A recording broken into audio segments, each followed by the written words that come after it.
Praise the Lord. ജീവജലം എന്ന പ്രതിദിന വാഗ്ദത്ത വചനത്തിലേക്ക് ലോകമെമ്പാടുമുള്ള ദൈവമക്കൾക്ക് വേഗം വരുന്നവനായ യേശുക്രിസ്തുവിൻ്റെ അതിപരിശുദ്ധ നാമത്തിൽ സ്നേഹ വന്ദനം. ഇന്ന് 2025 ഫെബ്രുവരി മാസം 17-ാം തീയതി തിങ്കളാഴ്ച. ഈ മാസത്തിൻ്റെ മറ്റൊരു പുതിയ പ്രവർത്തന ആഴ്ചവട്ടത്തിലേക്ക് സ്വർഗത്തിലെ ദൈവം നമ്മെ ഏവരെയും പ്രവേശിപ്പിച്ചിരിക്കുന്നു.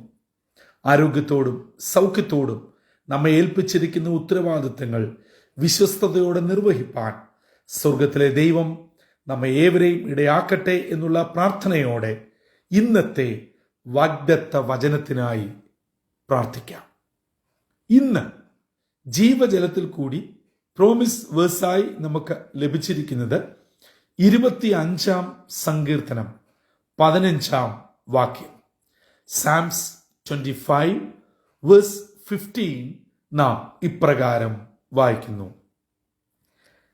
എൻ്റെ കണ്ണ് എപ്പോഴും യഹോവയിങ്കിലേക്കാകുന്നു, അവൻ എൻ്റെ കാലുകളെ വലയിൽ നിന്ന് വിടുവിക്കും.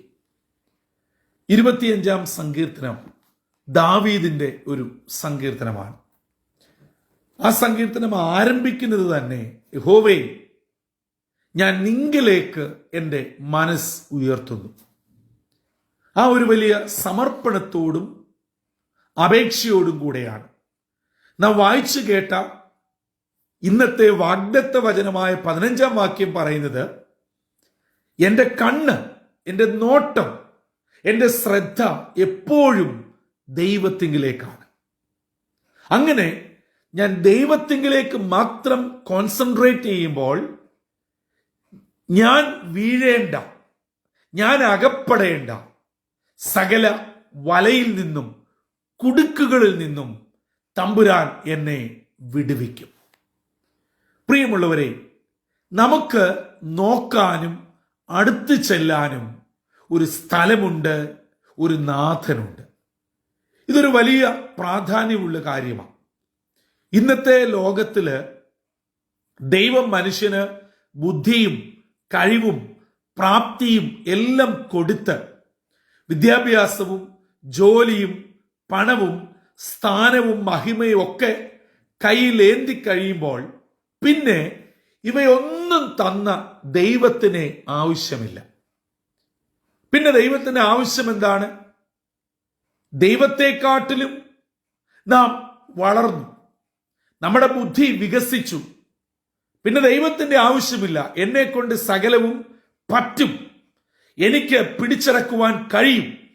ഈ ഒരു ധാരണ ഒരു വിധത്തിൽ പറഞ്ഞാൽ മനുഷ്യനെ ഭോഷനാക്കുകയാണ്, വിഡ്ഢിയാക്കുകയാണ്, അതിലുപരിയായി നിസ്സഹായനാക്കി മാറ്റുകയാണ്. കാരണം നമ്മുടെ ഈ മേൽപ്പറയപ്പെട്ട കഴിവോ ബുദ്ധിയോ പണമോ ജോലിയോ സ്ഥാനമോ ഒക്കെ വെറും വട്ടപൂജ്യമായി നിസ്സഹായതയോടെ നിൽക്കുന്ന അവസ്ഥകൾ ജീവിതത്തിൽ നേരിടും. നമ്മൾ എത്ര ആരോഗ്യമുണ്ടെങ്കിലും സൗന്ദര്യമുണ്ടെങ്കിലും എന്തെല്ലാം പദ്ധതികൾ നമ്മുടെ ഉള്ളിൽ ആവിഷ്കരിച്ചാലും കേവലം ഒരു പനിക്കില്ല ഞാനും നിങ്ങളും. അതൊരിക്കലും നമ്മൾ മറക്കുവാൻ പാടില്ല. ഒരു പനി വന്നാൽ തീരാനുള്ളതേ ഉള്ളൂ നമ്മുടെ ആരോഗ്യവും പണവും ഒക്കെ. അപ്പോൾ എന്നെ കേൾക്കുന്ന പ്രിയമുള്ളവരെ, നമ്മൾക്കുള്ളതിലൊന്നുമല്ല നമ്മൾ സന്തോഷിക്കേണ്ടതും അഹങ്കരിക്കേണ്ടതും നാം സംതൃപ്തി അടയേണ്ടതും. നമ്മുടെ കണ്ണ്, നമ്മുടെ നോട്ടം എപ്പോഴും ദൈവത്തെങ്കിലേക്കായിരിക്കണം. ഈ പ്രഭാതത്തിൽ എന്നെ കേൾക്കുന്ന യുവജനങ്ങളായിട്ടുള്ള ആരെങ്കിലും ഉണ്ടെങ്കിൽ, പ്രിയ സഹോദരങ്ങളെ, നിങ്ങളുടെ ചിന്ത എവിടെയാണ്? നിങ്ങളുടെ ആശ്രയം എന്തിലാണ്? ഇന്ന് ഗൂഗിളിൽ കിട്ടാത്ത കാര്യമുണ്ടോ? ആമസോണിൽ ലഭിക്കാത്ത കാര്യമുണ്ടോ? ഉണ്ട്. എല്ലാം മുട്ടുകുത്തുന്ന, കൂപ്പുകുത്തുന്ന ഒരവസ്ഥ എത്തിച്ചേരും. അപ്പോഴും നമുക്ക് നോക്കാൻ ഒരേ ഒരിടമേ ഉള്ളൂ, അത് സ്വർഗത്തിലെ ദൈവത്തിങ്കിലേക്കാണ്. അങ്ങനെയാകുമ്പോൾ എനിക്കും നിങ്ങൾക്കും എതിരെ വിരിച്ചിരിക്കുന്ന വലകൾ, കെണികൾ, നാം അറിഞ്ഞോ അറിയാതെയോ ചെന്നു വീഴുന്ന വലകൾ, പ്രതിസന്ധികൾ, ഭാരങ്ങൾ, ഇവയിൽ നിന്നൊക്കെ തമ്പുരാൻ നമ്മെ വിടുവിക്കും.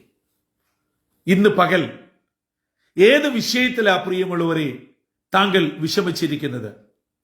നിങ്ങളെ വിട്ട് വിദൂരത്ത് പഠിക്കുകയോ ജോലിക്കോ പോയിരിക്കുന്ന മക്കളെ ഓർത്താണോ? വിവാഹപ്രായം കഴിഞ്ഞിട്ടും വിവാഹം നടക്കാത്ത കുഞ്ഞുങ്ങളുടെ വിഷയത്തിലാണോ? ആരോഗ്യകരമായ പ്രയാസത്താൽ ഭാരപ്പെടുന്നോ? സാമ്പത്തിക ക്ലേശങ്ങൾ, കടബാധ്യതകൾ, നമ്മുടേതല്ലാത്ത ചില നിയമക്കുരുക്കുകൾ, ഇന്നിന്റെ നിലനിൽപ്പിന്റെ പ്രശ്നങ്ങൾ എന്താണ് ഇന്ന് നമ്മെ അലട്ടുന്നത്? എന്തുമായിക്കൊള്ളട്ടെ, ഈ സ്വർഗത്തിലെ ദൈവത്തെങ്കിലേക്ക് നോക്കുക. നമ്മൾ കടന്നു പോകുന്ന ഏതവസ്ഥയ്ക്കും മാറ്റം വരുത്തുവാൻ ദൈവത്തിന് കഴിയും. എൻ്റെ പ്രിയ മാതാപിതാക്കളെ, സഹോദരങ്ങളെ, എൻ്റെ കുഞ്ഞനുജന്മാരെ, അനുജത്തിമാരെ, നമ്മുടെ കണ്ണ്, നമ്മുടെ നോട്ടം, നമ്മുടെ ശ്രദ്ധ ദൈവത്തിങ്കലാവട്ടെ. ആ ദൈവത്തിങ്കൽ നോക്കിയാൽ പിന്നെ നമുക്ക് എങ്ങും നോക്കേണ്ടതായി വരികയില്ല. പ്രശ്നമുണ്ടാകത്തില്ലെന്നും രോഗം വരത്തില്ലെന്നും ബുദ്ധിമുട്ടുകൾ നേരിടുകയില്ല എന്നും അതുകൊണ്ട് ഒരിക്കലും അർത്ഥമാക്കുന്നില്ല. അതെ, കെണികളും വലകളും നമുക്ക് ചുറ്റുമുണ്ട്. പക്ഷേ അതിൽ നിന്ന് വിടുവിക്കുന്ന ഒരു ദൈവമുണ്ട്. അവിടെയാണ് ഒരു ദൈവ പൈതലിന്റെ വിജയം എന്ന് പറയുന്നത്. അതെ, ചിലർ രഥങ്ങളിലും കുതിരകളിലും ആശ്രയിക്കുമ്പോൾ, ലോകത്തിന്റെ ശക്തികളിൽ ആശ്രയിക്കുമ്പോൾ, നമുക്ക് ആശ്രയിക്കുവാൻ സ്വർഗത്തിലെ ദൈവമാണുള്ളത്. ആ ദൈവം നിശ്ചയമായും നാം കടന്നു പോകുന്ന ഏത് അവസ്ഥയിൽ നിന്നും വിടുവിച്ച് നമ്മളെ എത്തേണ്ടിടത്തെത്തിപ്പാൻ മതിയായവൻ തന്നെയാണ്. ഭാരത്തോടെ, വേദനയോടെ ഈ പ്രഭാതത്തിൽ ദൈവവചനം കേൾക്കുന്നവരുണ്ടോ? നിങ്ങളുടേതല്ലാത്ത കാരണത്താൽ ആകമാനം ഞെങ്ങി ഞെരുങ്ങി പ്രതികൂലത്തിലായി നിൽക്കുന്നുണ്ടോ? മറ്റൊരാളോട് പറയാൻ പറ്റാത്തത്, പറഞ്ഞാൽ അവർക്ക് മനസ്സിലാകാത്തത്, അഥവാ മറ്റൊരാളോട് പറഞ്ഞാൽ തന്നെ അവർ നമ്മെ തിരിച്ച് കുറ്റം വിധിക്കുന്ന അവസ്ഥയിൽ നിങ്ങൾ നിസ്സഹായതയോടെയാണോ കഴിയുന്നത്? ദൈവ പൈതലേ, സ്വർഗത്തിലേക്ക് നോക്കുക. അതെ, ദൈവത്തെങ്കിലേക്ക് നോക്കുക. നമ്മുടെ കണ്ണുകൾ ദൈവിക കണ്ണുകളുമായി കൂട്ടിമുട്ടട്ടെ. അവിടെ നമുക്ക് ആശ്വാസവും സഹായവും ലഭ്യമാകും. ഇന്ന് നിങ്ങൾ ആശുപത്രിയുടെ അനുഭവത്തിൽ കൂടെ കടന്നു പോകുന്നോ? ആരോഗ്യ പ്രയാസത്തിൽ കൂടെ കടന്നു പോകുന്നോ? ഒരുപക്ഷെ ഈ ആഴ്ച നടക്കേണ്ട ചില നിയമവിഷയങ്ങൾ നിങ്ങളെ വല്ലാതെ അലട്ടുന്നുണ്ടോ? സ്വർഗത്തിലേക്ക് നോക്കുക.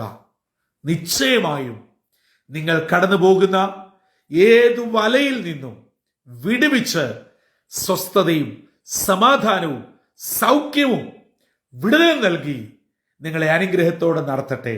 അങ്ങനെ കർത്താവിന് ഹിതകരമാകും വണ്ണം സാക്ഷ്യമുള്ള ജീവിതത്തിന്റെ ഉടമകളായി നാം ഏവരുമായിരിക്കുന്ന ഇടങ്ങളിൽ ദൈവകൃപയോടെ ജീവിപ്പാൻ സർവശക്തനായ ദൈവം നമ്മെ ഏവരെയും ഇടയാക്കട്ടെ.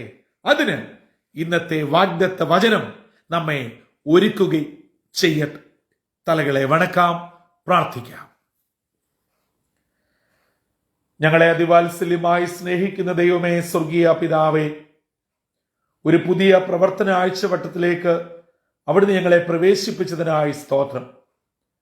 ലോകമക്കൾ അവരുടെ ഇഷ്ടങ്ങളിലേക്കും അവരുടെ ആരാധനാ പുരുഷനിലേക്കും മൂർത്തികളിലേക്കും കണ്ണുകൾ ഉയർത്തുമ്പോൾ, ഞങ്ങൾക്ക് സഹായം വരുന്ന സ്വർഗത്തിലേക്ക് ഞങ്ങൾ കണ്ണുകൾ ഉയർത്തുമ്പോൾ, ഞങ്ങൾ നേരിടുന്ന എല്ലാ പ്രതികൂലത്തിൽ നിന്നും ഞങ്ങളെ വിടുവിക്കുന്ന ഒരു ദൈവം ജീവിക്കുന്നുവെന്ന് ദാവീദിന്റെ അനുഭവത്തിൽ കൂടെ ഇന്ന് ഞങ്ങളെ കേൾപ്പിച്ചതിനായി സ്തോത്രം.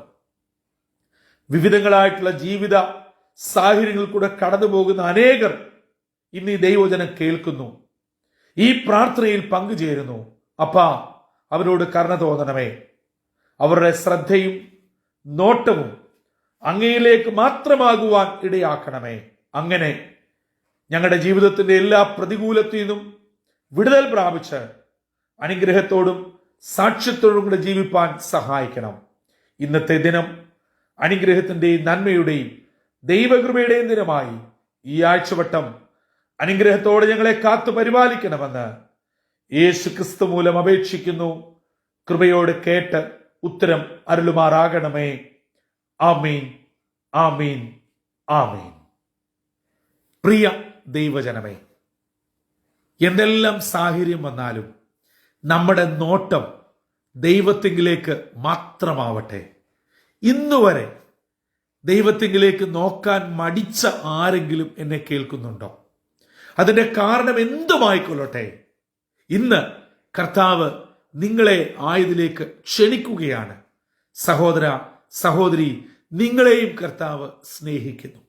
അതുകൊണ്ട് നമ്മുടെ നോട്ടം ദൈവത്തിങ്കിലേക്കാവട്ടെ. ഇന്ന് കടന്നു പോകുന്ന ഏത് പ്രശ്നത്തിനും തമ്പുരാൻ നിശ്ചയമായും പരിഹാരം ഒരുക്കും.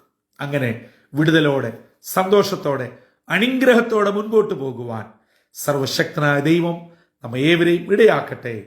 അതിന് ദൈവത്തിന്റെ പരിശുദ്ധാത്മാവ് നമ്മെ സഹായിക്കുകയും ചെയ്യട്ടെ.